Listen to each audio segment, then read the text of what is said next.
Hey Preston, what is up, dude? Welcome to my live, dude. How you doing, man?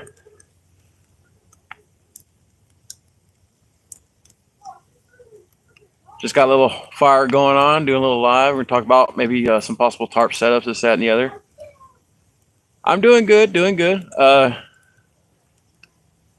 Hey Sky, how you doing? Thank you guys for joining us. I greatly appreciate it. We are still trying to reach my 200 subscription goal. Hopefully, we can do it on this live. I'm doing very well, Sky. I've actually had some very, very exciting events happen in the past couple days, and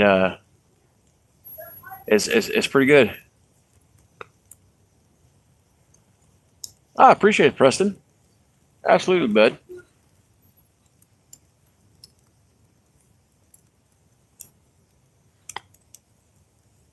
So yeah, like I've been saying in my other lives, once we get the 200 subscribers, the ones that give me comments in my videos, uh, make sure you guys say that you're a new subscriber and everything like that. Once I reach my 200 subscriber mark, I'm going to pick one of you guys randomly, and I will be sending out a mystery gift to you guys. I will contact you guys somehow to where either you guys will look me up on my Facebook page and send me a direct message that way, and then I'll get your info from you, and then I'll be sending you guys a mystery thank you gift. For us reaching 200 subscribers, and then also when I hit 1,000 subscribers, as soon as I hit that 1,000 subscriber mark, I am going to be doing a fire walk. That's going to be fun. So hopefully I can get that 1,000 subscribers. Preston, Preston, Preston. I see you, buddy. I got you.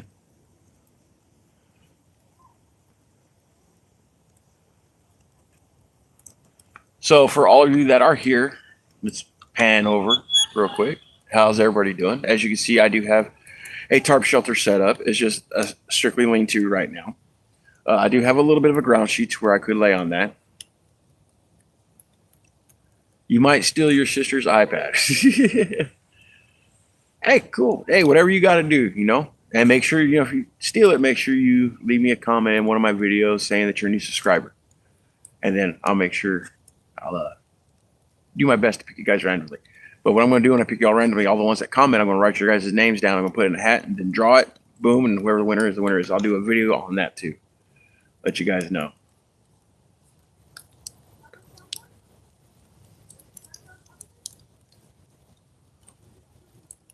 Sweet. Appreciate it. So this live, like I said, we're going to be talking about different types of tarp shelters you can set up. I have 3 in particular that I enjoy using every time when I do go out. Yes, dude. Yes, it is a beautiful night. I mean, it's not too chilled. It's pretty good.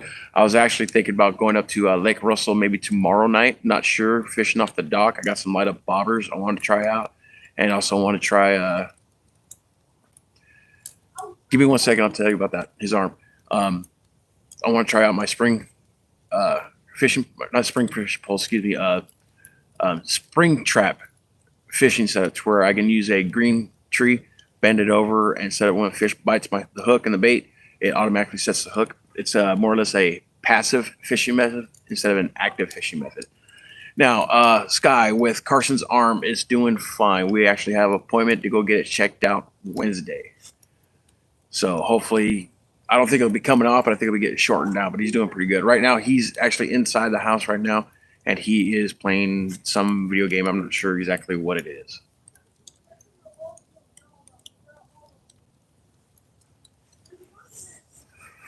Now, to get back to the tarp setups, I have 3 that I particularly like using when I go camping. One is just a regular lean-to, but I cut it short to where I have a ground sheet underneath. And that's what I kind of got set up now. I don't know if you guys can see it, but I may have to get a flashlight to show you guys. Yeah, you really can't see it. You kind of see it right here, where I got it tucked underneath, and then I got my blanket right there. Then also I have on my YouTube channel where you do a completely enclosed tarp tent. Very fast, very simple to set up. Just when you set that up, you do have to do a little bit of adjustments to make sure you get everything nice and tight. Yes, flashlights do help out. Yes, a good headlamp is always working, but I'm just here in my backyard, just doing this little live and everything like that for everybody. And then the final tarp setup I like to do is the plow point. Plow point's very nice, gives you a lot of room, but no ground sheet. If any of you guys are on here watching that you guys are campers and you guys do use tarps for your shelter, what kind of setups do you guys use? I mean, there's many different types of tarp shelters you can use. One that I saw off of another YouTube channel, which I haven't tried yet, I believe he called it the coffin setup, where it's very short and small with ground sheet, but you're very low to the ground, very low profile. I mean, you can do a flying A-frame. There's many different types of configurations that you guys can do.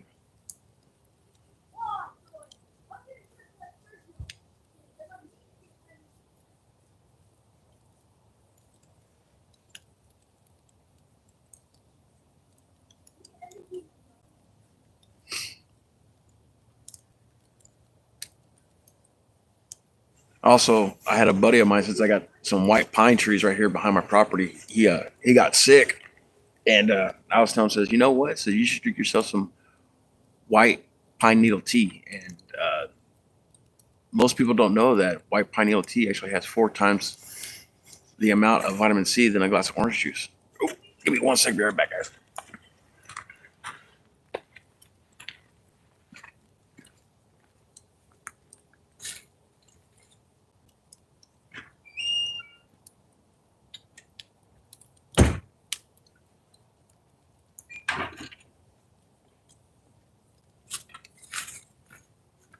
Oh,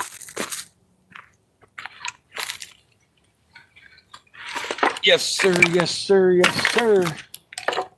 Put a couple more pieces of wood on the fire.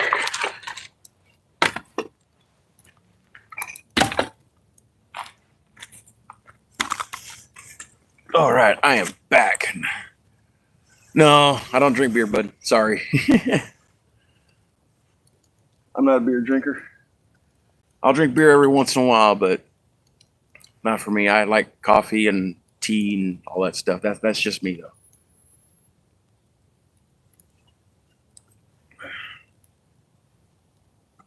Oh, where did I put my stuff at? Where'd it go? Ah, there it is. There's part of it. Where's the other half? Really? Ain't that a booger? Oh, well. Oh, okay. I didn't know if you knew that or not, Preston. I was hoping to have one of my other subscribers that was on here. He was a retired truck driver. He seems pretty cool. I can't not remember his name to save the life of me. But he was a very, very, very cool guy. He said that he graduated from working to retirement.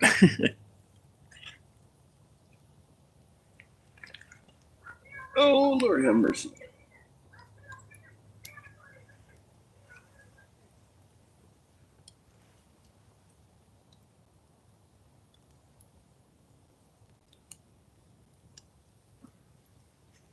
I do enjoy a nice campfire, guys. Oh, man. The only maybe for now, but you never know. Maybe we'll get more people show up. It's okay. I ain't worried about it.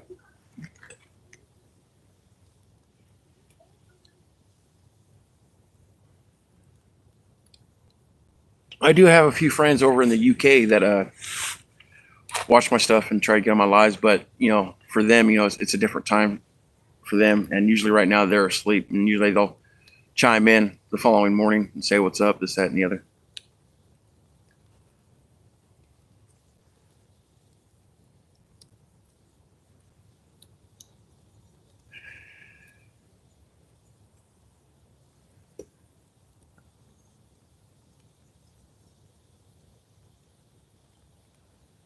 How often do you go camping, Preston? Is there any particular spots that you like to go to, and do you use a tent or a tarp, or do you build your own shelter like how I do? Or there is a nice spot that I like to go to out on the refuge, man. Oh man, even though the water around there is kind of muddy, but I found a spot where I got some clear water. Where I can get some good clear drinking water, even though I still got to purify it. But I don't want to give that location away because it's kind of like my secret spot. Got a good bit of crawfish in it and some trout. Good bit of bluegill sometimes too, but it's pretty decent little river that I go to.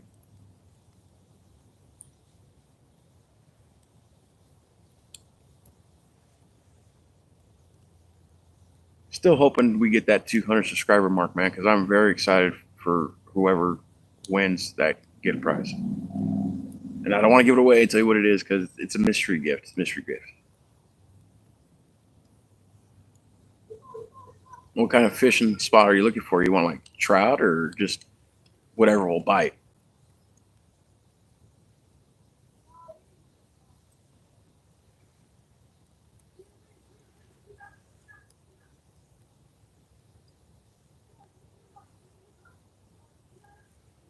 Trout and bass.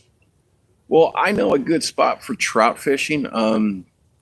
It's up there going towards Mark of the Potter, but it's off to the side because we can't fish at Mark of the Potter. That's all private and everything like that. But there is a spot. I'll get with you here in the next day or two, and I'll give you the map location. I'll send it to you. Very good trout fishing. The last trout that I took out of there was about 4 pound trout, rainbow trout. Dude, that was some amazing eating. It was very delicious. I don't care for brown trout too much, but the rainbow trout's really good. Really, really good.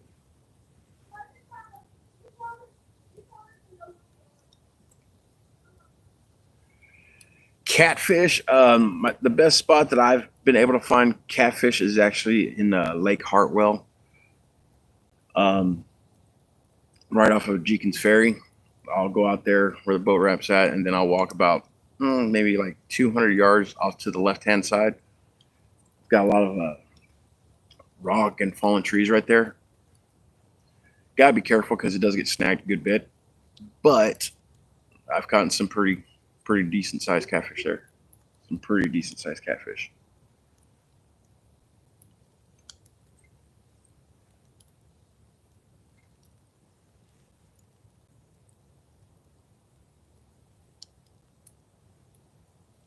And it's such a beautiful night tonight. Got a start of a new moon showing up here in the corner. It's awesome.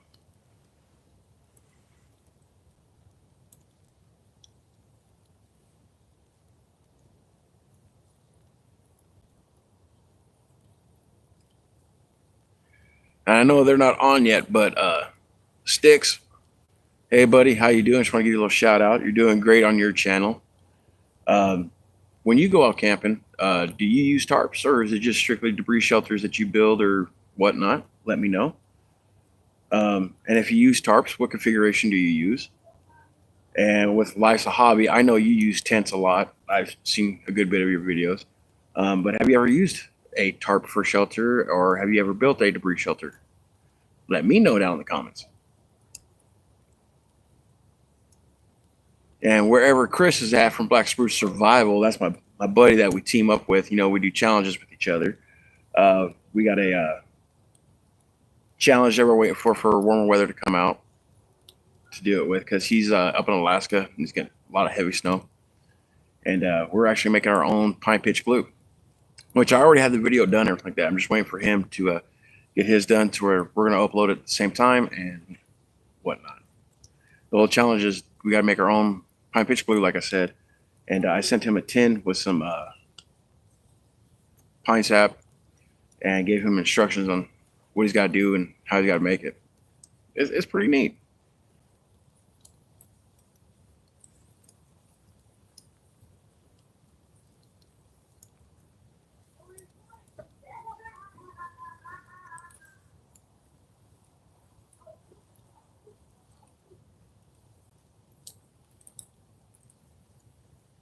I actually got a couple of people too interested that are watching my YouTube.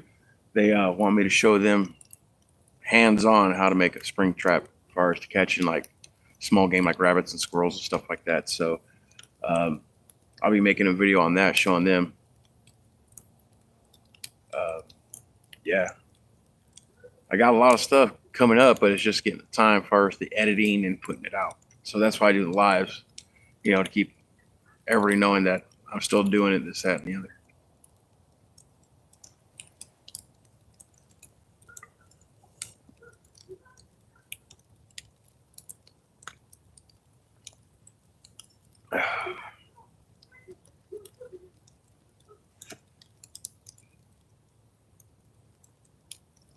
I know I say this every single time I do a live, but for me, sitting in front of a campfire, this is absolutely perfect for it's relaxing.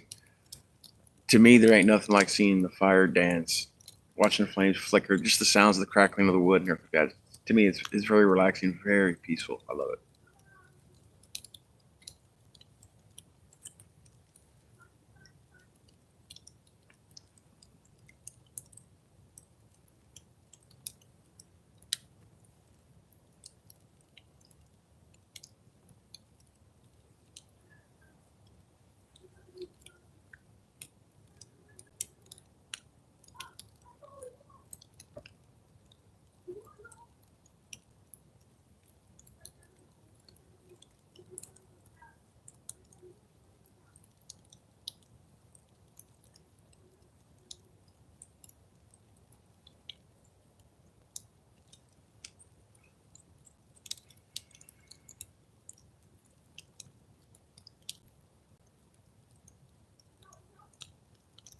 Very quiet tonight. Very quiet. Very peaceful.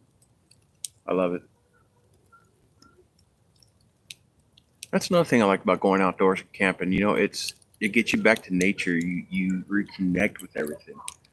You get to clear your mind of, you know, daily stress as far as like, oh, I got to do this, I got to do that. But when you're out in the woods and you got the campfire going and it's just yourself, it's peaceful. You can let your thoughts just leave your mind and just get back to your center. It's very awesome.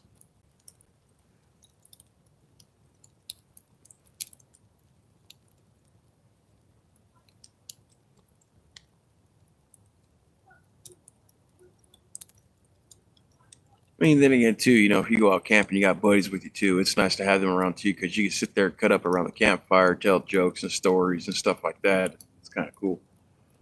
I'll never forget. Uh, this was back in, oh gosh, I gotta say, it's probably about. I was a teenager. It was probably about 1998 or 99, somewhere around there. Me and a whole group of my friends, we called ourselves the cows and chickens. Why? I don't know why. It's just something that we all came up with, and we all decided to go camping up on a mountain. And we brought a couple 10-person sleeping tents, a couple of them, and we just had a fire. We're out there just all around the campfire, just having a good time, cutting up, talking about life, and just good memories. We had oh friends. I want to say my buddy Blaine was up there. I'm not 100% sure, but I know probably Blaine, Russell, uh, Frank, Sherry, Cindy, Jennifer. Um, oh, there's a good bit of people there. I can't remember exactly who all there. Gosh, it's over 20 years ago, but I still remember it. Still remember it. And back then, we didn't bring nothing with us either. All we did was bring our tents. We didn't bring no water, no drinks, no nothing. And we're just like, screw it, we're gonna have a good time, and it was great.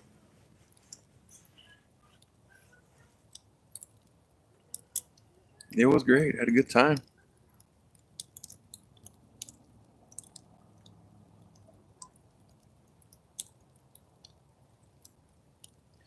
Oh, but one thing, when you are setting up your tarp shelter, make sure to find out which way the wind is blowing because you want the wind to blow against the back of your tarp so the wind goes up and over. And you don't want it coming towards you because it'll blow smoke all right into you and everything like that. With the wind the other way, all that heat will reflect off the back of your tarp and keep you warm through the night too. If you guys didn't know.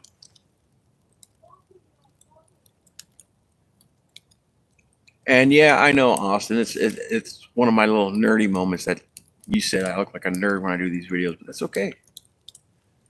Sometimes people don't know stuff, and you got to tell them what to know.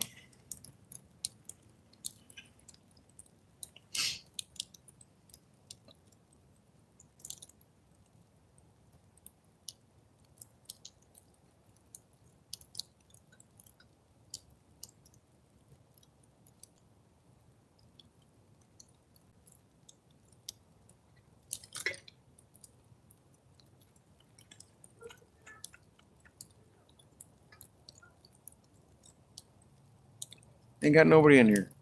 Oh well, it's all right. Because I'm enjoying myself sitting in front of this campfire.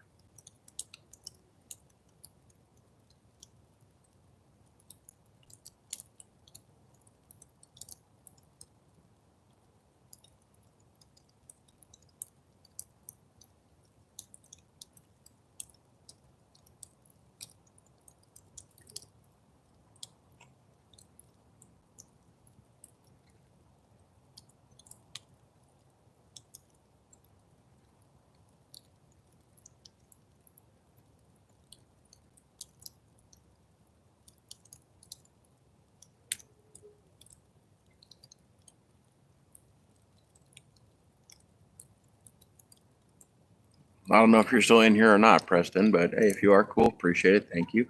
And for whoever's watching, just to let you know, try to reiterate this, um, I will be doing a prize giveaway once I reach 200 subscribers. Once I reach my 200 subscriber, whoever comments on my videos from now until we reach 200, make sure to be on one of my videos, not my lives, but on one of my videos. I will be writing down everyone's name that's commented on my video. I will put their name into a hat, draw their name, and announce on a video that, hey, that you guys are the winner for my mystery gift. And then you guys can contact me through my Facebook, and we'll get all the information. I'll send that out to you guys. And then as a way of saying thank you and my appreciation to you guys for watching my YouTube and going with me on my adventures and everything like that.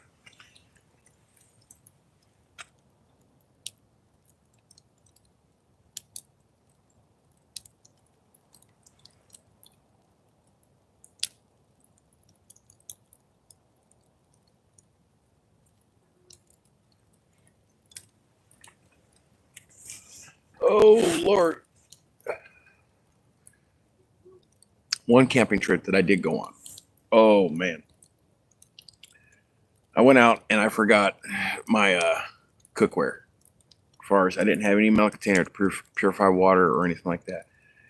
And I was like, oh, man, what am I going to do? And then I was like, ooh, I know what I could do. So I started hollowing out a tree trunk. And I made a nice little bowl out of it. Cleaned it up real good. I got my water put inside the tree trunk. I put rocks into my fire to heat them up. Got them nice and hot. Then I put it in my water to boil my water, try to drink it that way.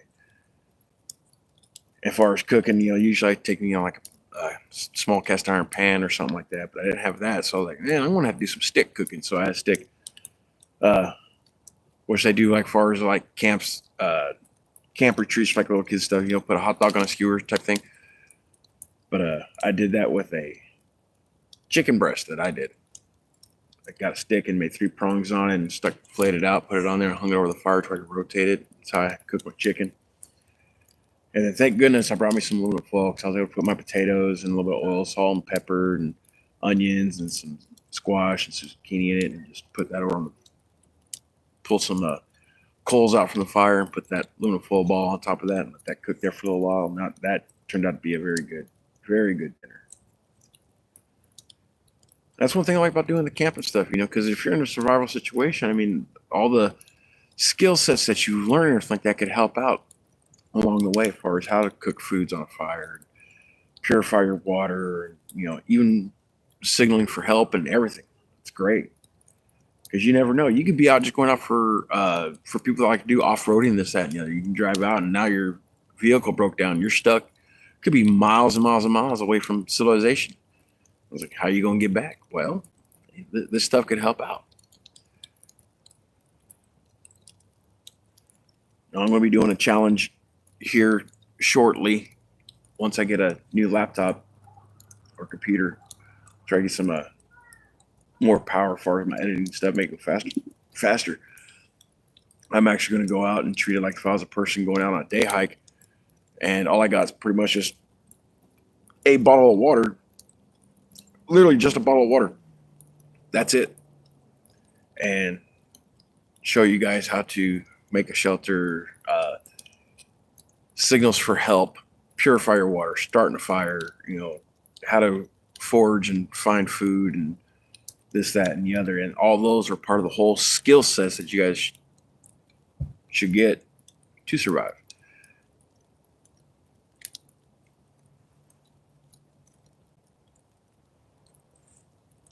When I used to live out in California, I used to go out to the desert, and I did a survival class out there.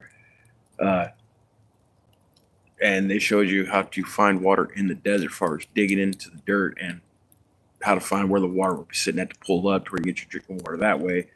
How to trap or snag jackrabbits.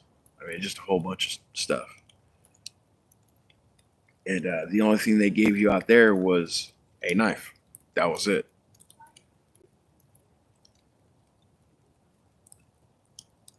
And that was a 2-week trip. Now that was great. I like that 2-week trip. I mean, I was a lot bigger then, and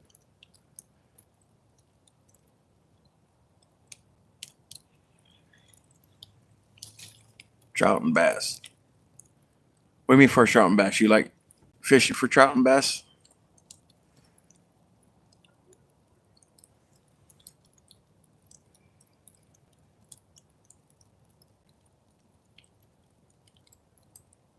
When I did live out in California, there was just one spot in a town called Cabazon.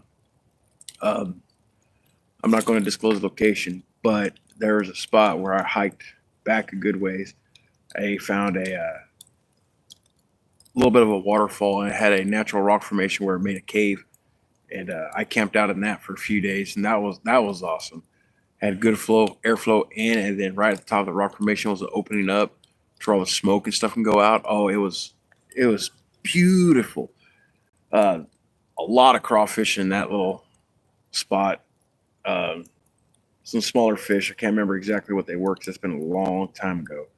But I stayed up there a good little while. That was a fun trip, you know. And it being out in the desert, you see this natural water just flowing everywhere. I mean, it was probably the water flow was probably say probably like anywhere between 3 to 6 foot wide at some points, and probably as deep as your waist to your ankles, anywhere in there.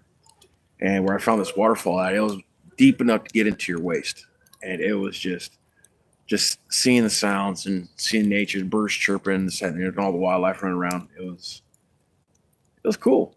It was very, very neat.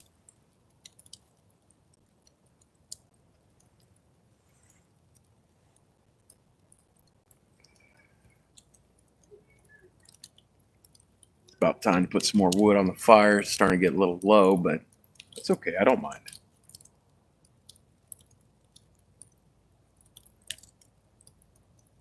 Oh, here's a tip for you guys. If you guys ever decide to go camping or whatnot, when you're camping, find an area that's got plenty of firewood for you. Okay, here's the key. You want to get the firewood that's a little bit away from your camp during daylight, so that way you got enough to last you all night. And then if not, you got the wood that's close to you, not far away from your camp, so that way you just go a little bit away from your campfire and bring it back to where you have wood burn through the night in case you do get low. Instead of wandering in the dark trying to find wood, and you might get lost or hurt or this, that, and the other, especially if you don't have a flashlight or a headlamp.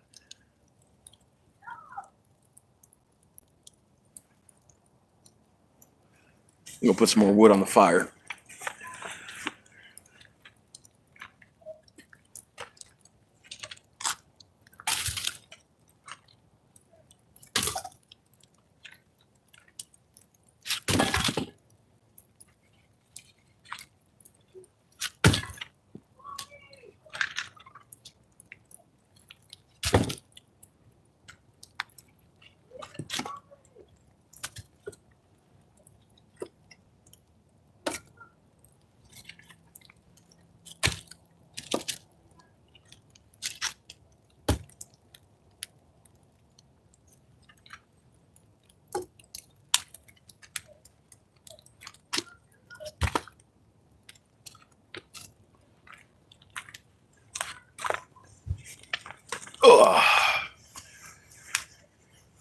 And once again, hey, thank you guys for joining me on my live. I greatly do appreciate it.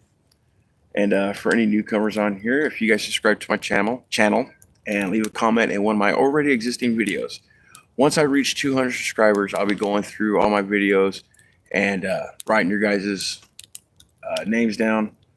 And I'll be putting those names into a hat, drawing the name, and making a video letting you guys know that you won a mystery gift from me.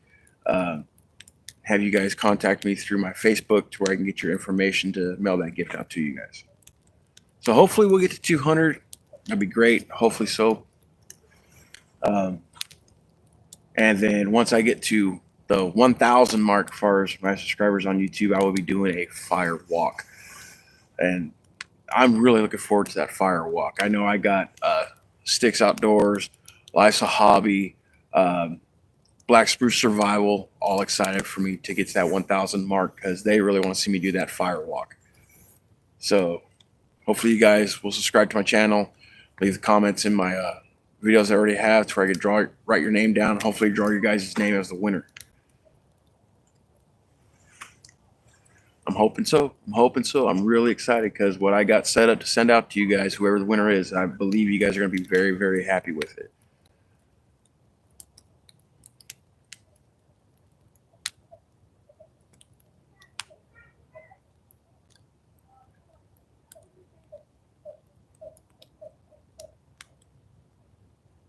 So for any of my fellow campers in here, I'd like to know what kind of tarp setup do you guys use? Like I said earlier, I use 3 main tarp setups for me. Sometimes 4, but the main 3 is I usually just do a little standard lean-to, but I'll tuck it in to have a little bit of ground sheet. I also do a enclosed tarp shelter to where it looks like a tent, and also the plow point. Those are the 3 that I mainly go to. And then every once in a while, if I'm going to do hammock camping, I'll do the Flying A. Those are the ones that I like the most.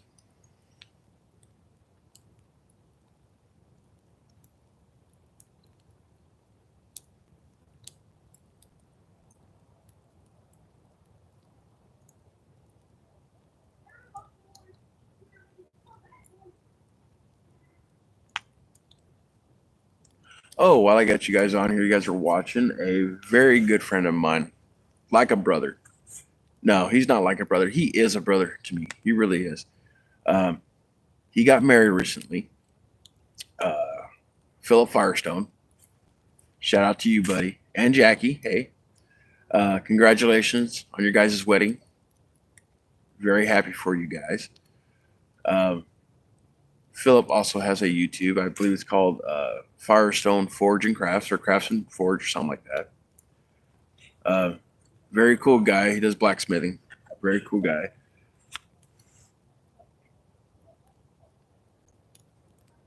I've known him for, oh gosh, I'd say 25, 30 years I've known this guy. I mean, him have gone on adventures. He's even gone with me to that spot in Cabazon where we saw that natural waterfall. He was actually the one that took me out there to show me that thing.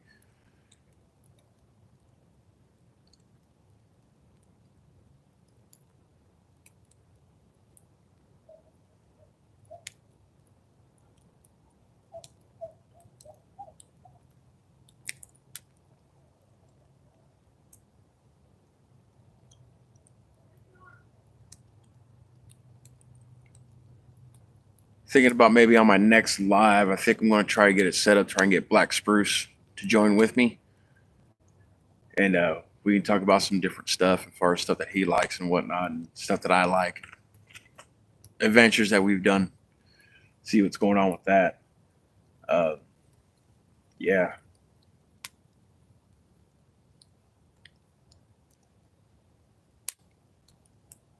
I'm shocked my buddy Daryl hasn't come on here. He was on the last live that we had, and we were talking up a good bit. He was an old co-worker of mine.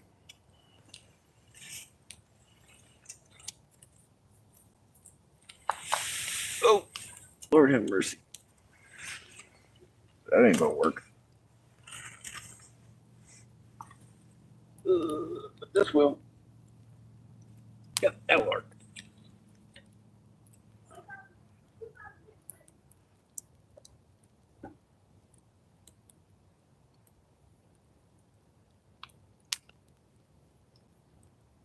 When you guys go out camping, for all my bushcrafters that go out camping, what is your guys' ideal spot? Do you guys have a spot that you like to go to often, or do you guys like to go pick out new, different, random spots to keep you guys challenging yourselves?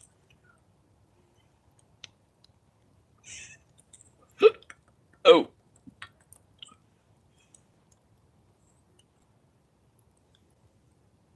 me, I like to go camp at different spots. I like to go try new areas. Sometimes I try to keep it local here in my town, just try different spots. Um, Sometimes I like going up towards, South Carolina, North Carolina, Tennessee. Um, but I more or less tend to stick around local, me, myself. There is definitely one spot that's on my bucket list now that I definitely want to try to go camping in, and that's actually in the Redwood Forest out in California. Um, I got to do my research on it and find a couple camping spots up there. I would love to do that.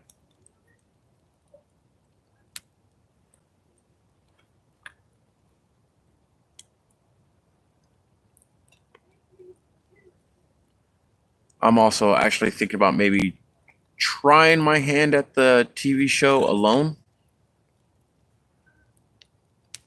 I don't know if you guys ever seen that. It's on Discovery.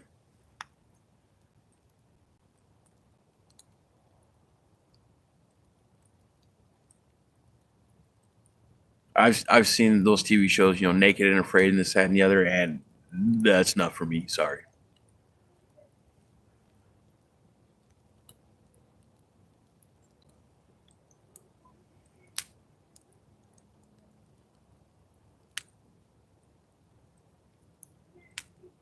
There is one person's brain that I would like to pick, and that's I know there's a couple people, but the ones that I can think of right off the top of my head right now is going to be David Canterbury, Cody Lodine. Um, oh, what is his last name? I can't remember his last name, but his he has his own YouTube channel. It's called Corporal's Corner. Sean Kelly, that's his name. I would like to pick those guys' brains and maybe go on an adventure with them and see how they do everything, because everybody's got their own different, unique way as far as doing stuff.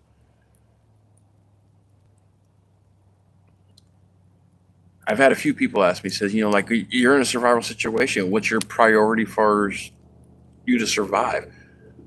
Well, in every situation, every priority is different. I mean, it could be, like if you're trying to survive in winter, you got to see what the weather's like, this, that, and the other. Your first priority could be finding shelter, or it could be you got to get a fire going first, or water, food. I mean, it all depends on your situation. Then again, hey, let's say if you're out and you get hurt, your first thing you're going to be is like, you got to get medical treatment first. And then maybe I might be, trying to start a fire or getting a shelter or figuring out how to signal for help or to get help, and these are all different skill sets that people should have. And that's why I like bushcraft survival camping, because it puts you in a mock-up scenario. Hopefully it'll never be a true scenario, but if you practice and keep up with your skill sets, that's just another tool you got in your bag that you could pull out and use to get you to safety. As far as purifying water, collecting, gathering, trapping, hunting food, signal fires, how to signal for help, how to get help.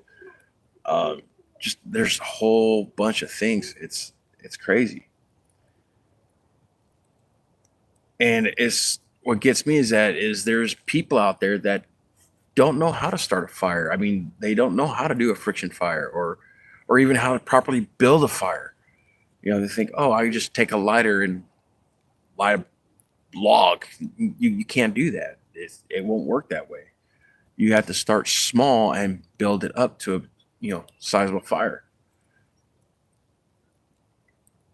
And a lot of people don't know that you got to have three things for fire, and that's what they call the what was it? The triangle of fire. They had to have three key components to have a fire, which is you got to have fuel, you got to have oxygen, and you got to have a heat source.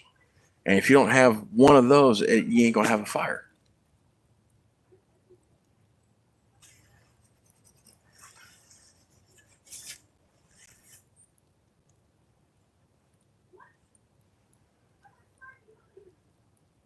And for me, when I do go out on day hikes and stuff like that, I always try to keep a bare minimum, which is what people call, your everyday carry, your EDC.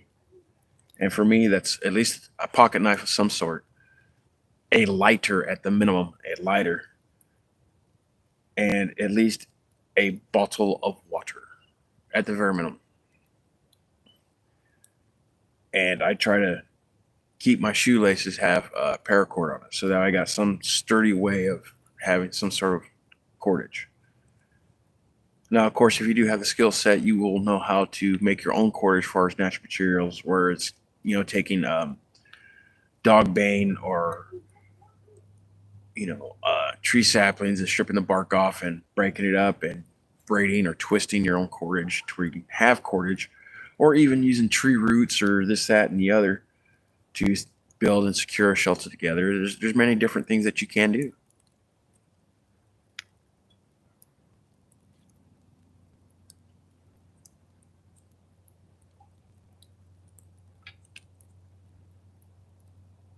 And that's why I like talking with other campers that do survival stuff, because everybody's got their own different set of skills and their skill set. Um,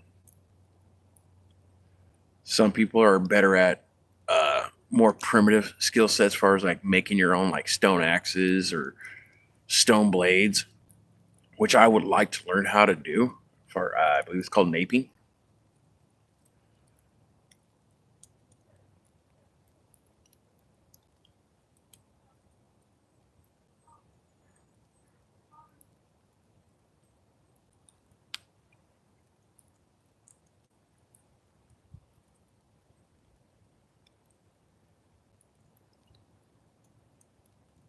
I mean, me doing this craft, I still got a lot to learn. I mean, but man, I'm enjoying doing what I'm doing because I'm learning new stuff every time I go out. Because it's every time you go out, it's always something different. It's never the same, never the same, and that's awesome. You can go out, you think like, oh, you're good, you're set up, you got your tarp set up, you got a good fire going. Then boom, out of nowhere, the wind direction changes. It starts raining, pour down. Now you got to change everything out and try to stay dry at the same time. Oh man, it's that's why I say get outdoors and have your own adventure, because every time you go out, it's always a different adventure.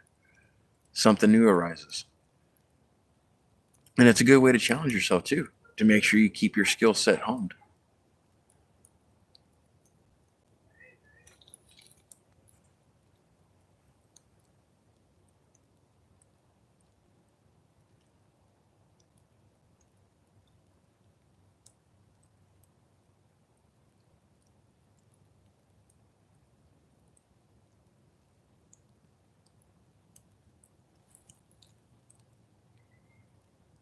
Yes, sir.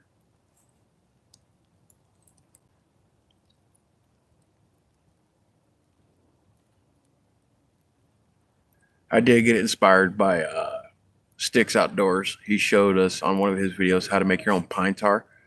And I am definitely going to be doing that. And I plan on this summer actually building me, or attempt to build me, a boat and using that pine tar to seal it all up and see how seaworthy my bushcraft boat's going to be.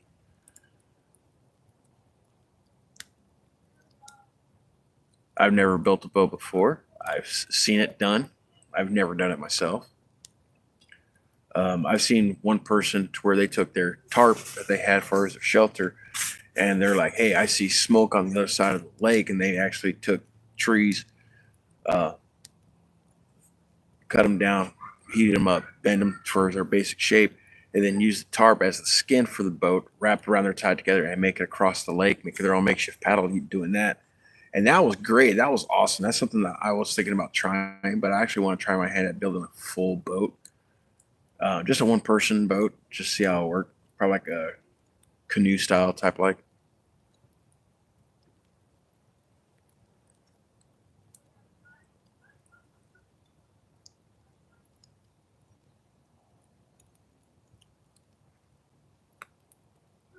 I did do a video on how to make your own hobo flotation device, and I've actually used that just to see how well it would work. And I went to up our local lake at Lake Russell.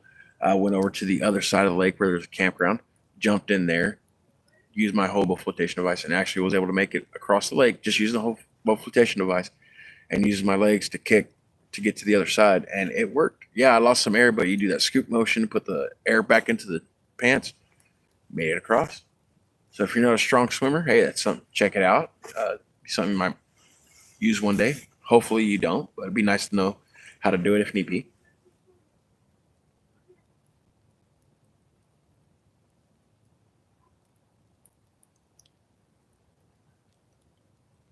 Hope everybody's doing well tonight. Depending on where you're at, hope you guys are staying warm and comfy. I know I am. I got a nice campfire in front of me. I do enjoy my campfires. I enjoy cooking over them too. Mm.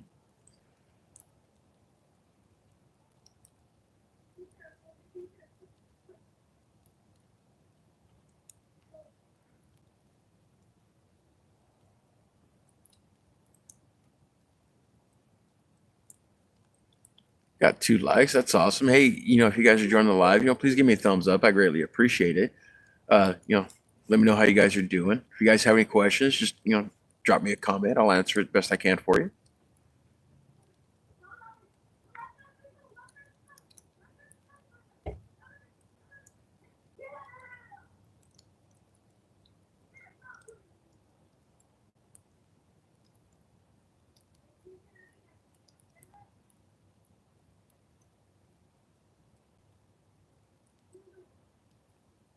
I do have a video in editing right now. It's uploaded on my laptop.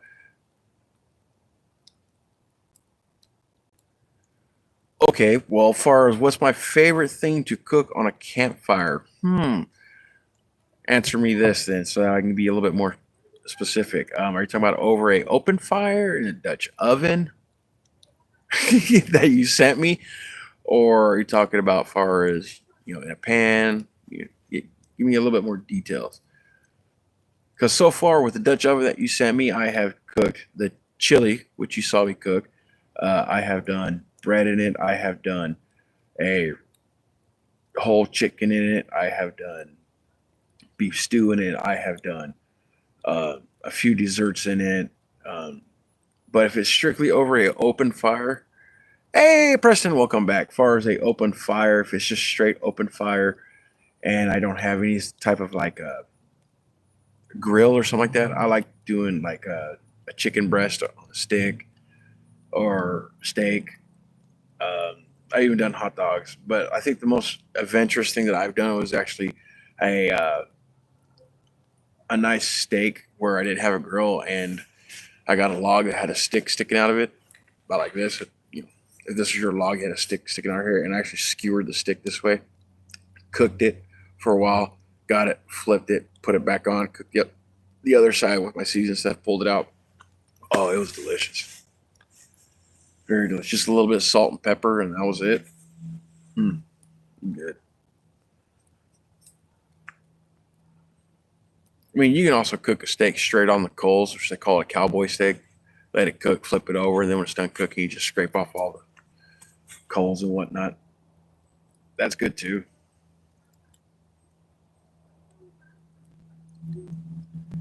Heck, even the Dutch oven, I also made chicken soup in it too, and now that turned out real good.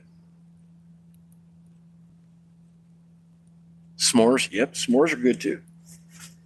But see, I cheat when I do s'mores. Instead of getting the graham crackers and the chocolate and the marshmallow, I get those Keebler fudge cookies. It's got the chocolate already on it, and then I just get the marshmallow. So it's just 2 items I got to bring, and just it's good. I can only have a couple of those because those are really sweet, but they're good. Need a little bit more wood on the fire.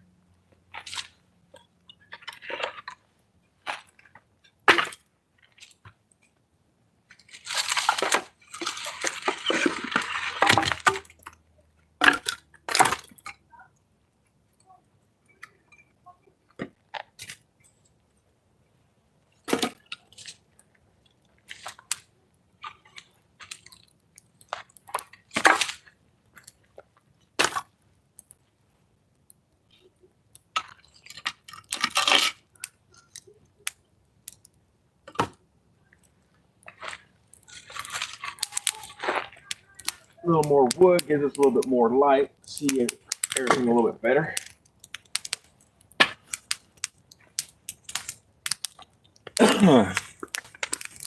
Oh, there we go. Are those your favorite cookies? You know, I do have your address. I could send you a pack, but I know you can just go to the store and get them yourself. Ah, yes. Ah. Ooh, nice and warm. Love it. Love it, love it, love it.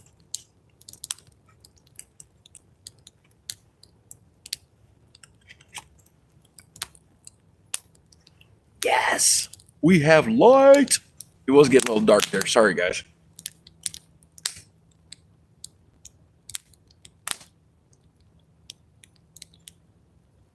Can you all hear the crackling of the wood in the fire?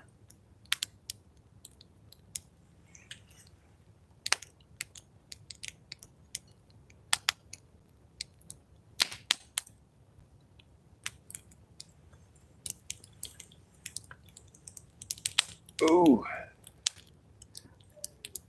Ooh, that is getting warm. Ooh-wee. Maybe I put a little too much on there.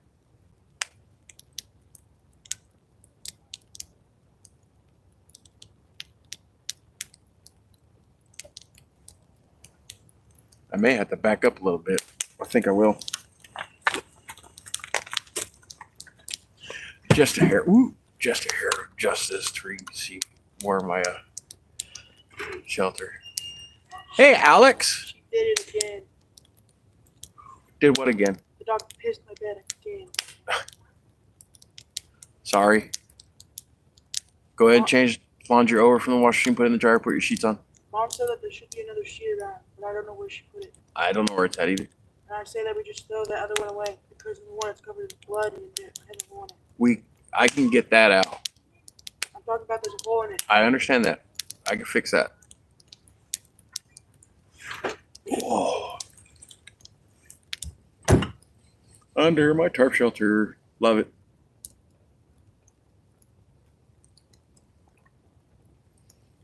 But I am out of coffee.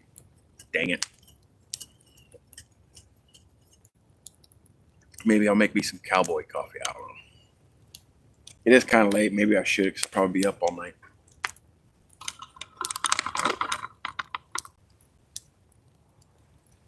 Now, even though I scoot back underneath here, I can actually feel the heat radiating off of this. Whew. Now, with all that light, look, you can see it better now. See, right here's my ground sheet, and then I got my blanket right there, wool blanket right there that I could lay down to keep me warm. That's one thing I like about wool blankets for you other campers, if you didn't know.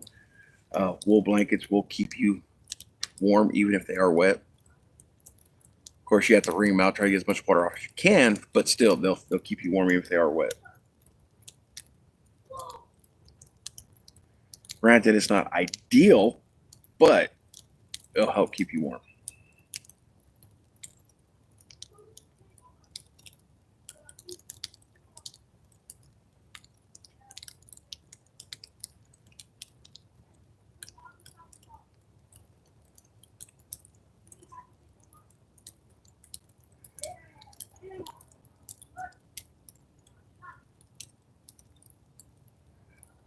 There was this one time, talking about some camping experiences, took out my tarp with me. I was very well, let's just say I wasn't prepared at all. Forgot my cordage, this, that, and the other. So I was like, you know what? I'm just going to treat it kind of like a trash bag, just to keep the rain off me because it was raining. So I laid a ground sheet, opened it up a little bit, got 2 sticks stuck in the ground to where they could be attached to that, but I had no cordage, so I was trying to do the best of what I had. Well, it just kept on falling down. It was nasty. So all I did was I laid my wool blanket down on the ground, got my second wool blanket laid on top of me, and then closed the tarp, just laid it directly on top of me, completely covered inside. I was miserable. I was a little cold. Couldn't get a fire going because it was just raining so bad. And then when it finally let up, everything around me was wet. I was having a hard time starting a fire when I could. And it was very well. I just wasn't prepared whatsoever. But that's why I like doing what I do as far as this bushcraft survival camping, because the more you go out, the more practice your skill set and use your skill set, the better at it you become. This is like with anything in life. Anything in life. If you want to be a good driver, you got to drive more, practice more, and get better at it. Even with cooking, when you first started cooking, you didn't cook good. The more you did it, the better off you got at it, and now you make great meals. Just like when people start a job, if it's a new job, new career, or something like that they're trying to get into. When you first start it, you're not going to be good at it. Some people go to school to learn it. When you go to school, you don't know nothing about that trade. You learn it, and then you get better with practice. And that's why I do what I do. I like to go out, I like to keep on practicing my skill set and keeping everything just the best to my abilities that I can do.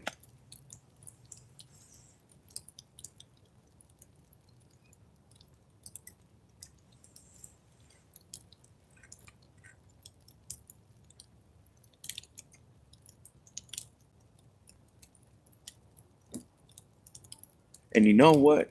You're one of the most people that I actually like to talk to is, believe it or not, is the urban homeless people. Granted, I don't like that they're homeless. I wish there was more that I could do for them. But if you want to find out some urban survival skills, talk to them. They know some stuff, especially the ones that's been out there for years. There's a gentleman that a buddy of mine talked to, and she was telling me that they stay warm up, especially up in New York. For the homeless people out there, they'll use cardboard boxes and they'll insulate their clothes for not only just layering up with multiple layers, they'll also take newspaper and stuff inside so they have more air pockets to keep them warm. And I've tried that one time just to see how well it works, and it does keep you warm. It really does keep you warm.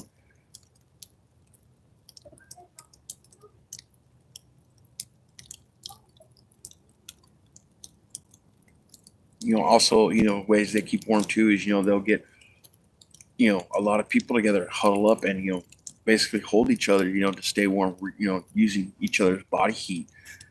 That's very cool. But if you're by yourself, you got to do what you got to do. And that's why she was telling me that they'll stuff their clothes with like newspaper, even sometimes plastic bags, to help keep like rainwater and stuff off of them, make that extra barrier between them and their clothes.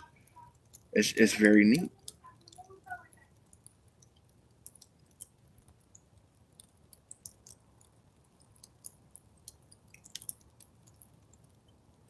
Watching, other YouTubers or just hearing about other people's and their experiences when they actually had have a survival situation. You'll be shocked and surprised at what some people do just to survive. Just to survive. I mean, like really survive. Like you're in a bad situation, as far as eating bugs and just it's mind blowing. Very mind blowing.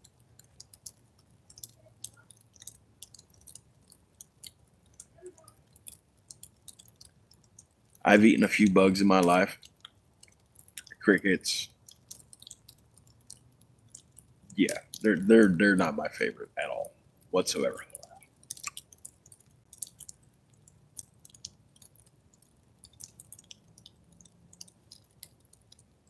And it's really nice too if you actually get, if you ever happen to be in a survival situation and you're actually by a good water source like a river or a lake or something like that, you do have that option of catching fish or crawfish, crawdads, anything like that. I mean, there are ways how you can do it, setting up, stick traps where you just, block off a little area and hopefully they'll crawl in there, try to, you know, find shelter or a structure to get away from bigger predatory animals that are going to eat them, but they go in there and they don't realize that you're the one's going to be eating them. It's very neat.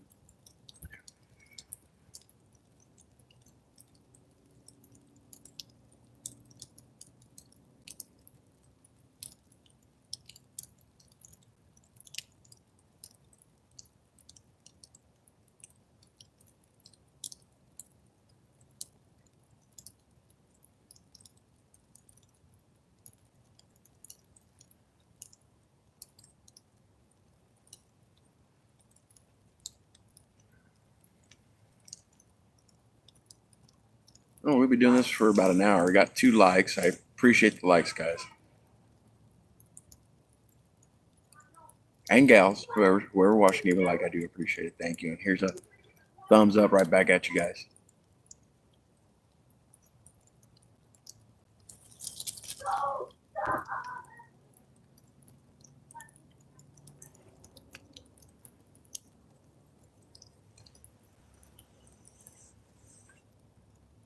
One thing I have noticed about me doing the YouTube and making videos and like that, there's so many videos that I want to do and this, that, and the other. And it's not that I don't have the motivation to do it. I have the motivation to do it. I want to do it. It's great. But sometimes you get stuck at that point, like, what video should I put out next? What should I do next? What does my audience want to see me do next? And there's times, I need your guys' input. What would you guys like to see me do next? Because, if you guys give me an idea, I very well might well do it. You never know. I mean, I've had people, I've had one person said he wants me to do a challenge to where I get blindfolded and then more or less just dropped out in the middle of nowhere. I was like, cool, I could do that. I could do that video. But the thing is, though, if you just drop me out in the middle of nowhere with nothing, that means I won't have my camera gear or anything like that. So if it's just like something you just want to see me do, see if I can get back to civilization or whatnot, cool, I could do that. And here's a tip for you guys. If you guys ever find a water source, as far as like it's a moving stream or anything like that, follow the water, because water will lead you to civilization almost 90% of the time. Because people like to go fishing, camping, hiking, this, that, and the other. And wherever there's water at, you will find traces of civilization. Granted, you might have to take a good while to go or anything like that, but still, I just got a notification on here. I don't know what it was. Let's see what that was. Let me do it real quick. Oh, okay. I ain't worried about that. That's fine. I'm good with that. Cool.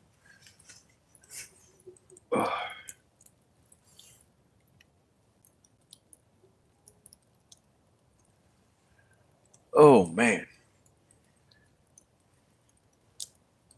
Oh, back hurts a little bit.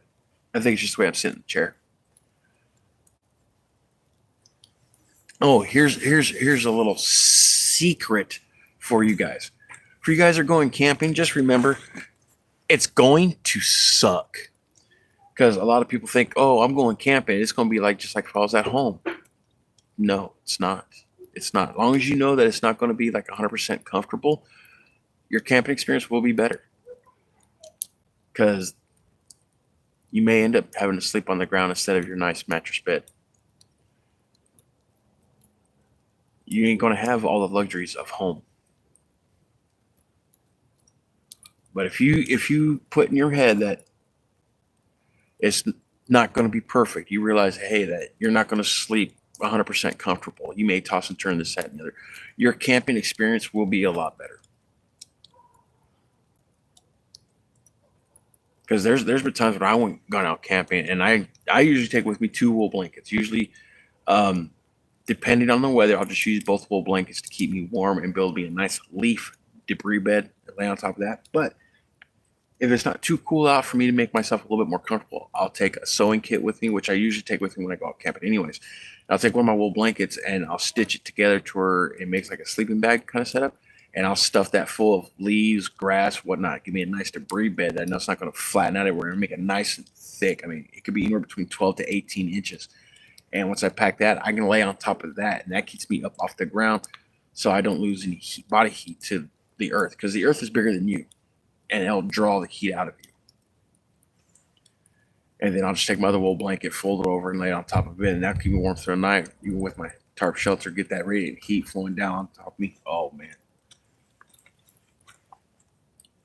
I mean, when you go out camping, you're not going to have all the luxuries that you have at home. But as long as you know that, hey, I'm just out here doing my thing, I'm going to do the best I can to be comfortable. But as long as you realize that you're not going to be like how it's going to be at home, your camping experience will be a lot better. A lot better. I'm going to probably stay on here for little while longer, and then I'll probably call it a night. Oh, with tarp shelters. When I do my plow point shelter, when I set up my ridge line, I set up a ridge line. Let you know, I'll tie it to a tree, which I'll anchor one of the where's that? One of these thingamabobbers right here. When I attach to a tree, which is going to be a corner one, I'll attach to a tree. And then I'll run the line behind, and I'll run it through my center loop that I got on my tarp, and I'll pull it up so I get more room attached to another tree. When I do that, it actually adds another line to where I can hang my wet clothes on to dry them out. I don't know if you guys ever do that, but I'll make a video on that, show you guys how to get that set up. It's kind of cool. And also, if you're going out and trying to cut down on weight, even though it might be very minimal weight, you guys don't have to take tent pegs. You can make your own while you're out in the field. That's kind of cool. And then when you're done with them, take it down your tent. If you're going to make your last meal, with no shelter up because you're just going to cook real quick, then head out. You can take those tent pegs, throw them in the fire because they're going to be made of wood anyways. If you make your own. And, also too, when you go out camping, do your best, your very, very best not to leave an imprint. Make sure that your fire is out, bury it, because just try to do a very minimal imprint when you're out in the woods. Take care of the forest, clean up after yourself. If you walk in with it, walk out with it. Don't leave your trash. I don't know how many times I've gone to a camp, just going hiking, just straight hiking in the woods, just to have my own adventure, see what I can do, and I find a water stream, and then I'll see, like a potato chip bag or a cup, or people just leaving the trash, or even people, that's gone fishing a spot and left their worm container just sitting there. Like, come on, if you go into the woods with it or go out somewhere with it, take it with you.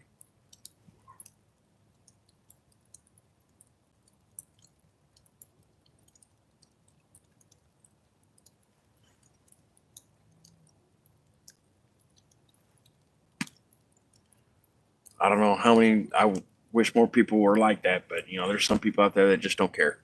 They just don't care.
I've had people ask me, says, what got you into bushcrafting?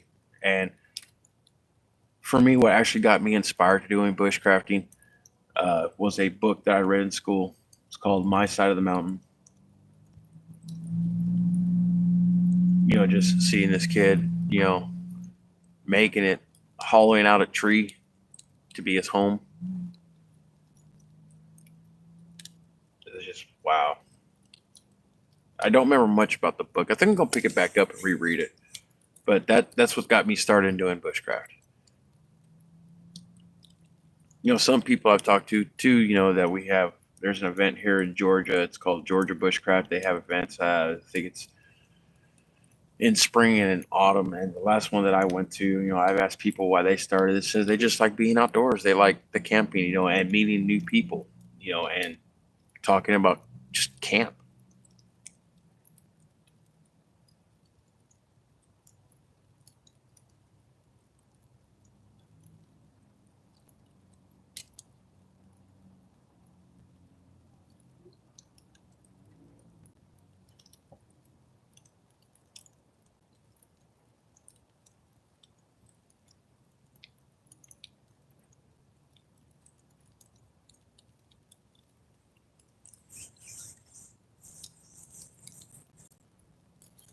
I think I'll put a few more logs on the fire, and then once that dies down, we'll call it a night. Just let you guys know.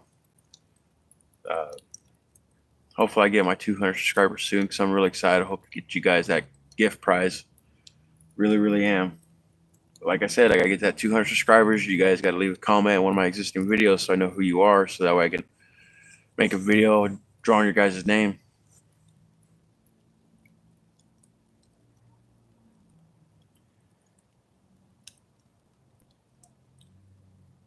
And I think, once I do the name drawing, I think I'll actually show you guys what I'm going to be setting you.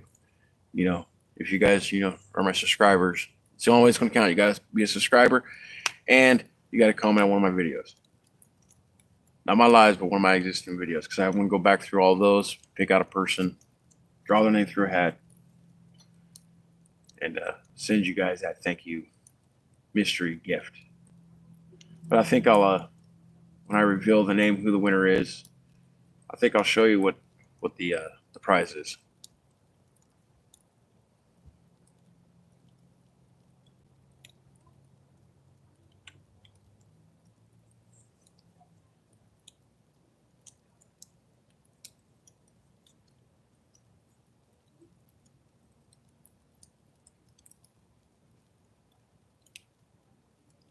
I'm actually looking forward to it and dreading at the same time when we get those 1,000 subscribers and me doing that fire walk. Ooh, Lord have mercy. Never done it, but excited to try it out. Hopefully I don't get hurt. So I will do my research on that too. All right, we're going to put the last few logs on the fire and then let that burn down and then call it a night. So hopefully we get some more people in here, ask me some questions. But if not, hey, I'm enjoying doing this live, sitting in front of the campfire. Because for me, I said it before and I'll say it again, a campfire for me is a way to relax. I really enjoy it. Just something about seeing that fire dance, hearing the wood, pop and crackle. It's very soothing and calming. It's very, very nice. All right, let's put some more wood on the fire.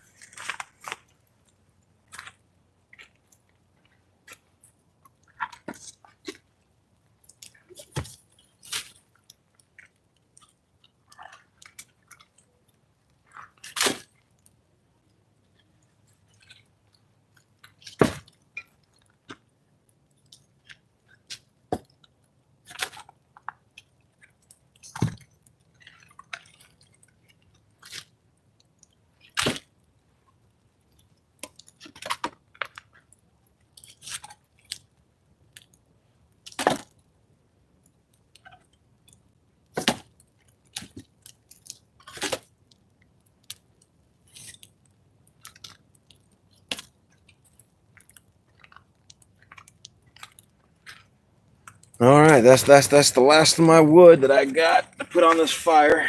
Let's get a little closer. Just hanging out, doing nothing.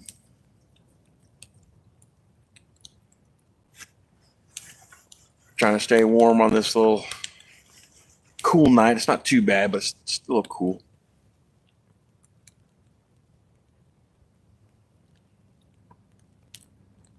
Maybe I'll put the camera on the fire for a little bit, see what I got going on there. It's one thing I like too about the fire. You see all the embers dancing, everything like that. I love it. Ain't nothing like, hearing the fire crackle and this, that, and the other. And yes, I do know fire cinder blocks are not the best to be used at a campfire, but you know what? That's what I had.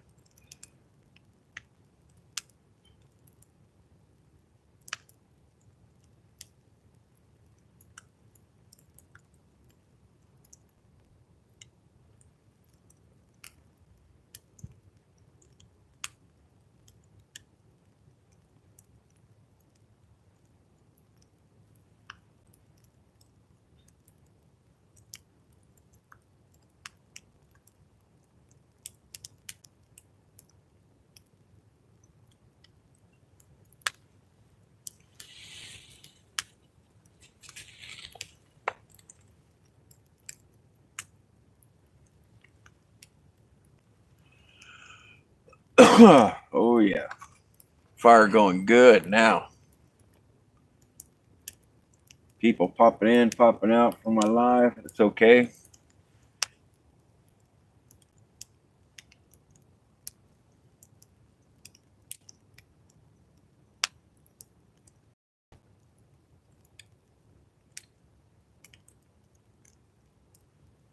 Oh man, it's going good now. Ooh, look at that. Nice little burst. You see all those little embers flying up. I love it. Hey, don't worry, my fire is safe. I make sure I got plenty of room around my fire to ain't gonna catch the woods on fire or anything like that.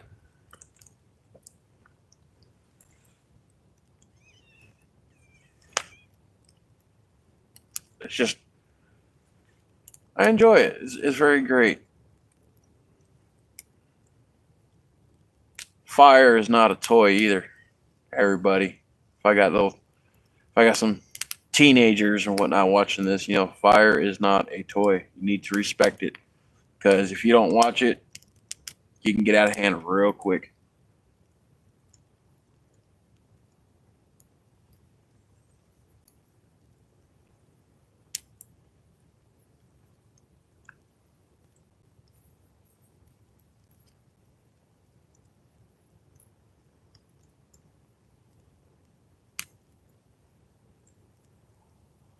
Hope everybody's doing well tonight.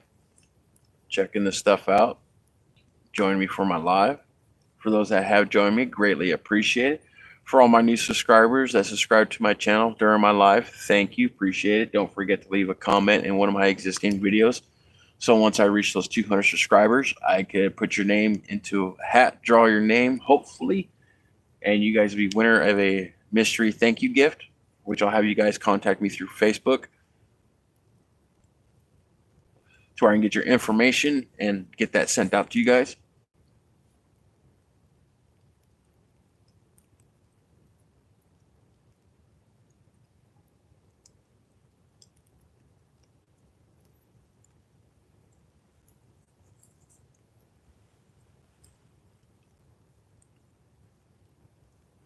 It's pretty neat. Just sitting at the campfire, talking about different types of tarp shelters, which we've gone through a little bit. I've always wanted to get me a hot tent. Little stove goes in there, close to the tent itself. Want to try that, but that's not really like bushcrafting. To me, that's you're kind of taken away from me. Even the tarp is a little much for me, but I do like to have it just in case. That's why, like I use my three main points of tarp shelters, which are going to be the plow point, the lean-to, and the enclosed tarp tent, which I got a video on the closed tarp tent.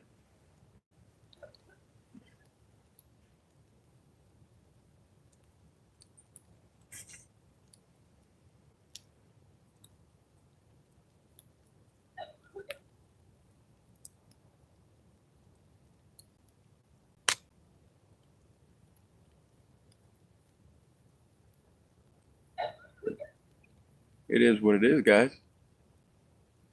Had a lot of good times out in the woods, sitting by a campfire, watching flames dance.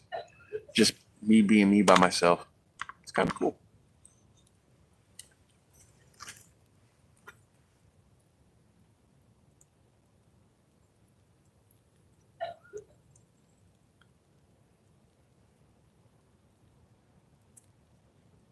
How's everybody doing?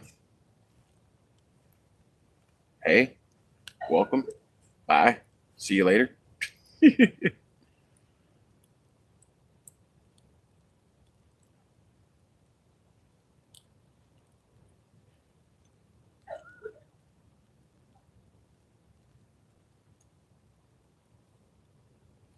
One thing I don't like about campfires, especially on windy days or windy nights, is if the wind changes and you get those embers that fall into your tarp and you get little holes in them, you got to patch them up. It's part of camping when you have a tarp.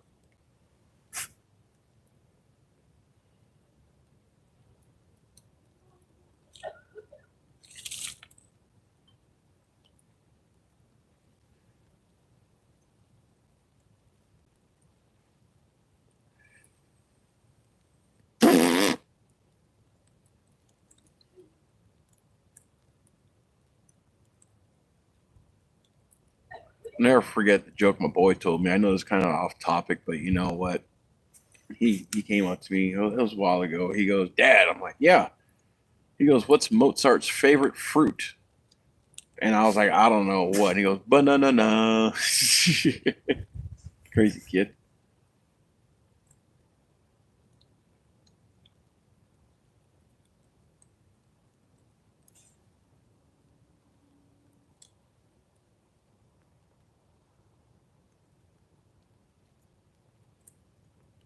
The last live that we did how to do a friction fire with bamboo. That was pretty cool. I didn't get it the first attempt, but the second attempt I was able to get a fire going. So that's another reason why I say, you know, if you guys go out camping, make sure you practice your skill set, because the more you practice, the better you'll get at it. And even though a friction fire is not guaranteed every time, it's not, but still, knowing multiple ways to start a fire is nice.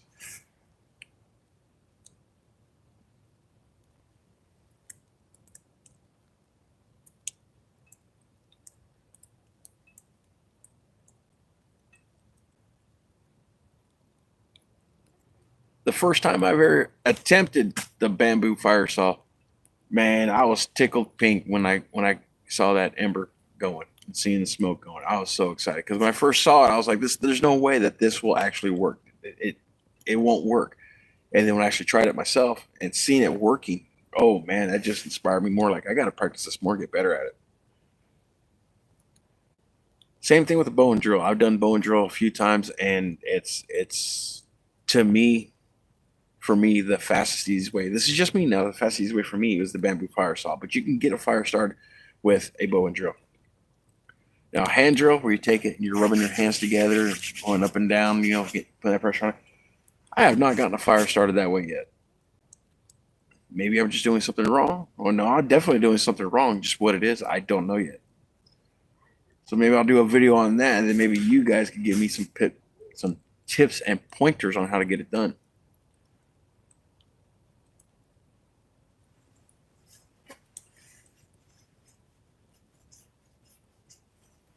Oh boy, it's getting a little chilly out. My fingers are getting a little cold, but that's okay. That's why I got the fire to keep them warm. Just gotta get a little bit closer.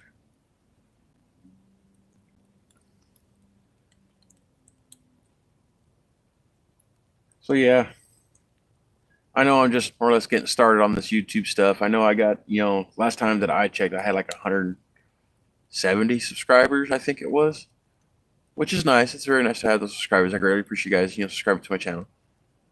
Yeah, I would like to get, you know, like 1 million subscribers, but yeah, I don't see it happening. But I'm not doing this to get monetized on YouTube and earn a living from this. I'm just doing this because it's just nice. It's just nice.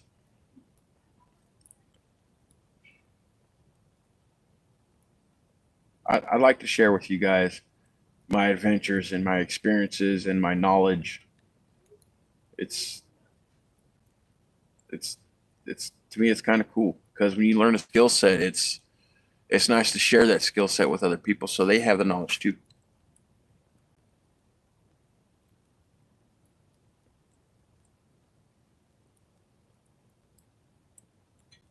You know, when I'm sitting in front of a campfire, I get, you know, random thoughts pop in my head, you know, thinking about daily life and things I wish I could have done better, things I should do better, or things that I shouldn't be doing, or anything like that. But still, that's why I like to sit in front of a campfire, because it can clear your mind and also get you thinking about life itself. Even with everything that we got going on, you know, as far as, you know, whether it's the economy or politics or stuff going on at work, stuff with the family, uh, kids if you have them, you know, whatever it is, you know. For me, it's nice to get in front of a campfire, and relax and just be calm and just let all that stress of daily life just flow out of you. People do different things. Some people like to go running, and that's how they relieve their stress or whatever, how to get them back to center. Or some people like to go shopping or cooking, or people have different things they like to do. For me, it's the campfire. It is the campfire, and that's what I enjoy the most. I really do enjoy that. There ain't nothing like it. What can I say? It's the life of being outdoors and enjoying everything that we have.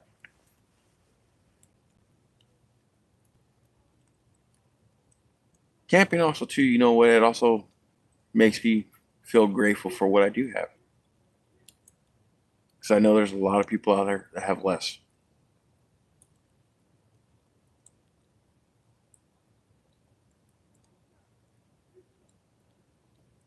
That's one thing I pride myself on, because when I see people that succeed, and even though they have maybe more material things than I do, which that doesn't bother me. I'm like, hey, good for you, proud of you. You're working hard. You got what you wanted out of life, or working towards it. Life's not easy. Life's hard. Whoever told you life's easy is a liar. Because whatever you want out of life, regardless of what it is, you have to work for it. It's never given to you. You earn it. 100%.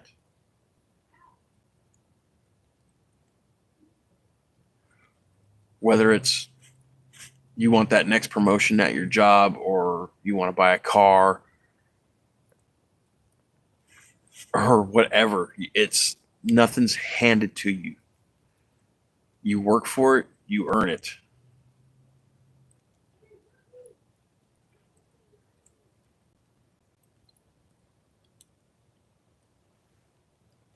Life's not easy. Life will never be easy. Sure, absolutely sure. You will have your easy moments where things are going smooth, things are going great, everything's on the up and up. But guess what? Life's a roller coaster. You have your ups and you have your downs. Some people have more downs than others.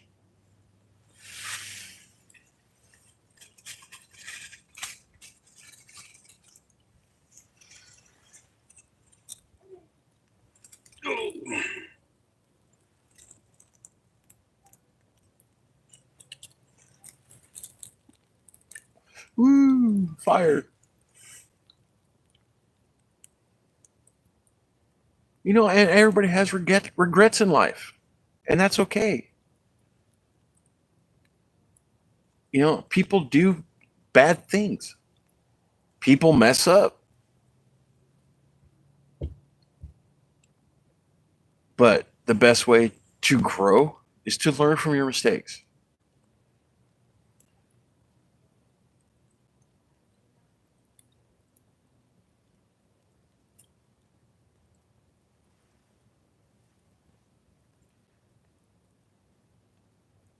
Because in life, without failure, you won't have success.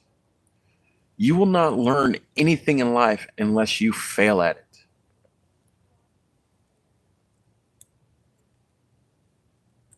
Because when you fail, that's when you learn. And when you learn, it's when you grow.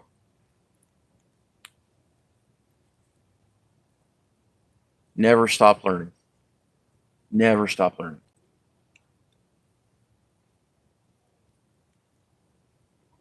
Also, have an open heart.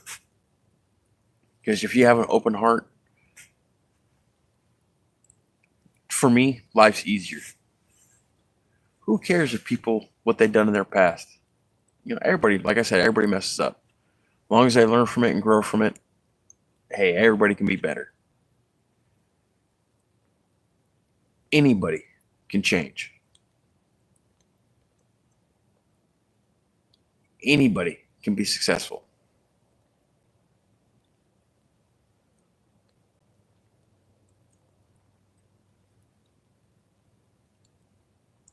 And never stop dreaming.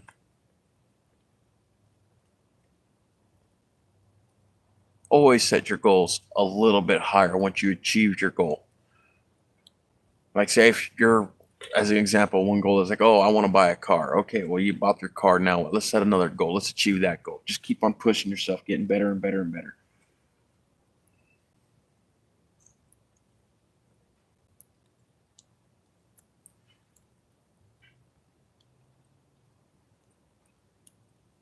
Yep.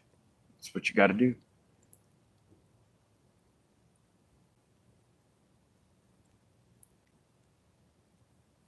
Because that right there, that's a life lesson right there. Because when you first start out doing something, you're not going to be good at it.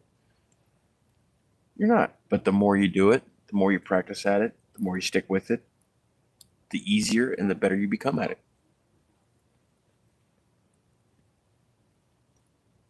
That's anything in life. Never give up. Never give up.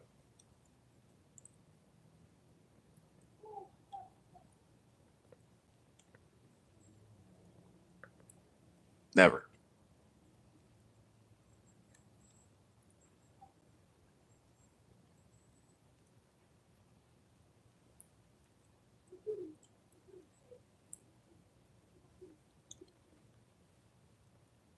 And you know what? There's going to be times in your life where it's hard to get motivated to do what you need to get done. It's going to be hard. Everybody's been there. Everybody. I don't care who you are. You have had a point in your life where you're not motivated to do anything. Where it's doing laundry, washing dishes, going to the store, going to work. You're just not motivated. You don't want to go. I mean, you have to push. You have to push. You have to be your own motivation.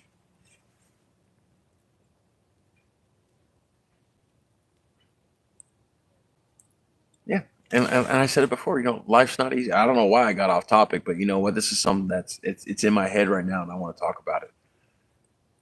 There will be people out there like, oh, you ain't gonna do it. You can't do it. You can't make it. You can't do this. You can't do that. You know what I say to that? Screw them. Who gives a crap what they think? You know what? Because if you want to do it, do it.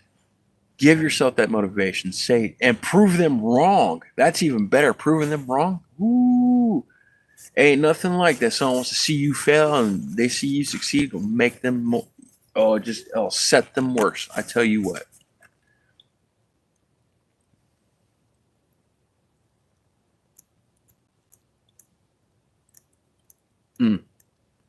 There's nothing more satisfying that to where when you reach your goals in life, the person that's trying to bring you down gets upset because you made it. Oh, there's nothing more satisfying than looking them in the face like, oh well, I did it.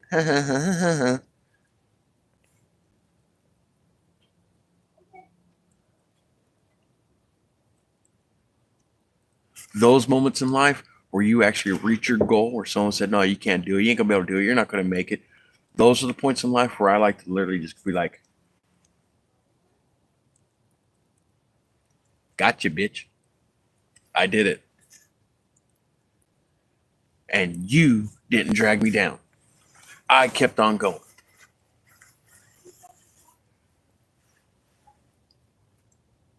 Whether if it's going to college or, trying to get your dream job, whatever it is, you prove those people wrong that you can do it. Because you know what? I believe in you. I know you could do it. Don't let anybody else ever try to get you to doubt yourself.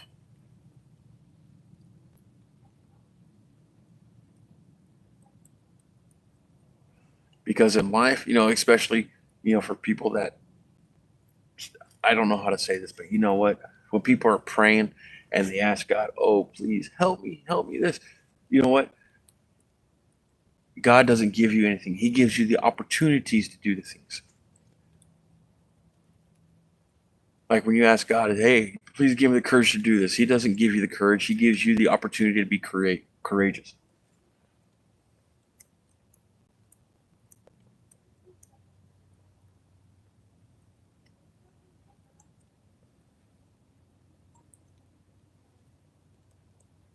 That's a great thing about life too, because you know what? You get challenged constantly. Everything in life, you get challenged. You get challenged. I tell you what. And to get yourself to push through it, to make your goals, there's nothing like it. Because not only do you get the satisfaction for yourself that you achieved your goals, but all the other people that doubted you or mocked you because you wanted to do that goal, and then you prove them right, or excuse me, you prove them wrong that you got to meet your goals and you succeeded. Oh, there's nothing better. There's nothing better.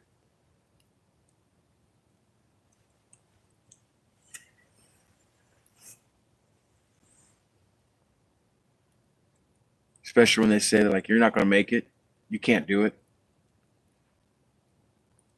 you're not good enough for it, and then you prove them wrong. Ooh-wee.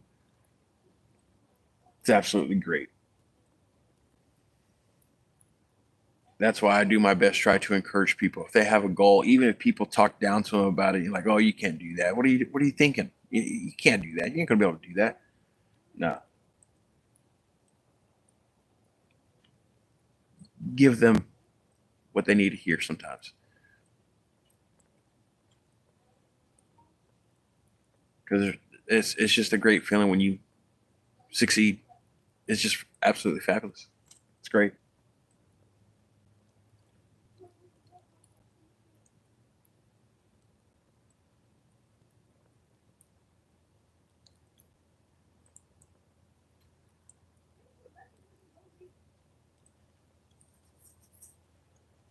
Man, man, oh man, oh man. It's just wow. Just wow. Sorry I got off topic, guys, but it was just something I wanted to get out.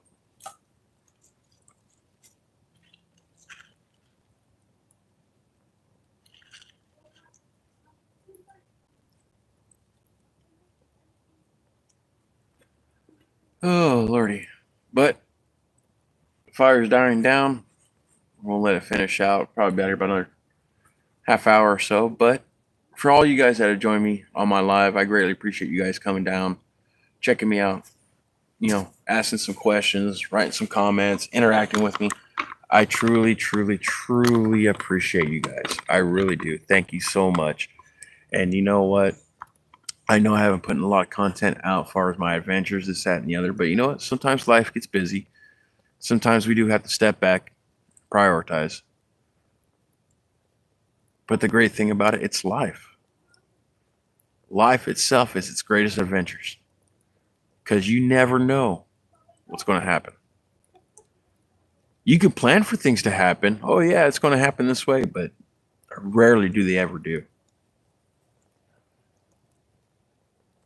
There's been times in my life where I was like, man, I hope this happens. I hope this happens, and I work hard for it and this, that, and the other. It may not happen when I want it to happen, but eventually I'll get there because life always throws you a curveball.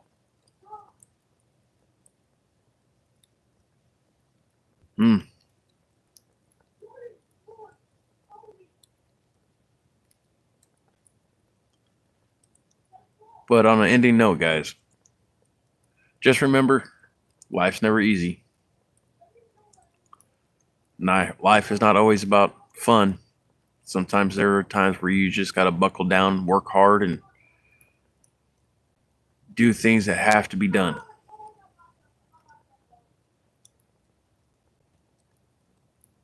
But no matter your hardships and what you're going through, things will get better. Things will change. But if you do want things to change, look in the mirror and make the change with yourself. Because if you're doing the same things and nothing's changing, you got to change yourself.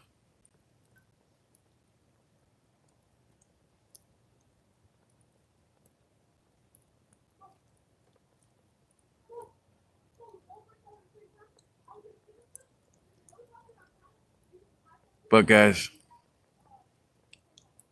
I don't know. I don't know. I don't know. I don't know.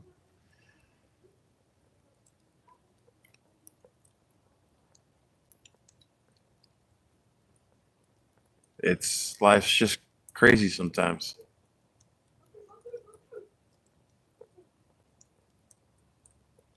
Life is a wonderful thing because you never know what's going to happen. It could be, bringing a child into the world, or you get that promotion at work that you've been working hard for. Or for some people, it's getting their dream house. Work hard at what you want to get.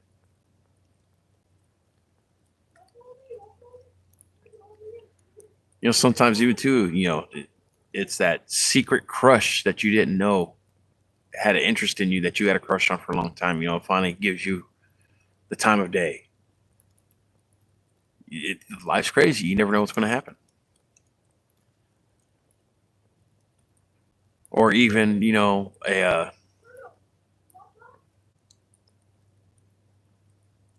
person that you want to talk to for a really long time finally reaches back to you. And it just lights up your world.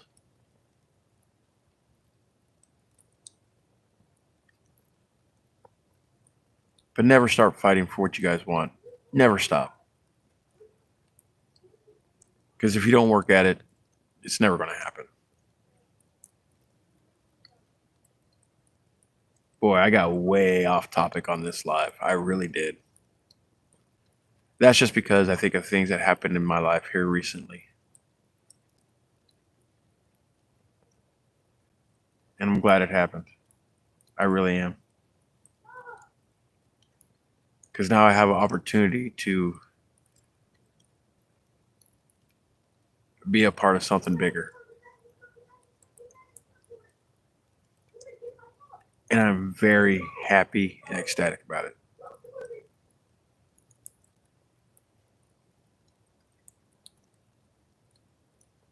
But taking it one day at a time, taking it slow.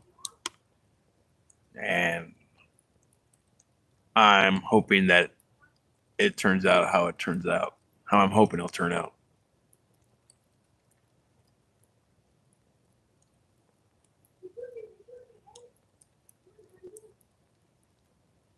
It's crazy how something small can change your whole world.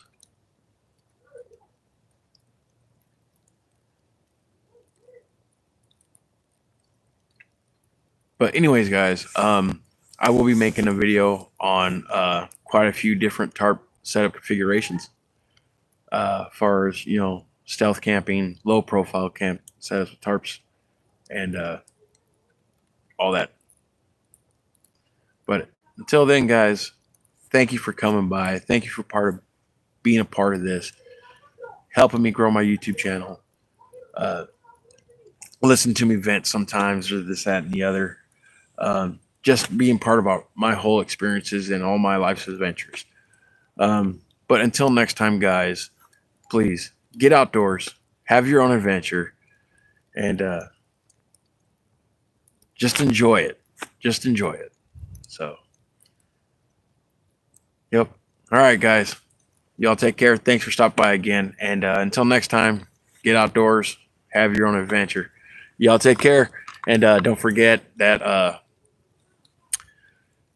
if you guys are watching this, leave a comment on one of my videos that I've already had put up on YouTube.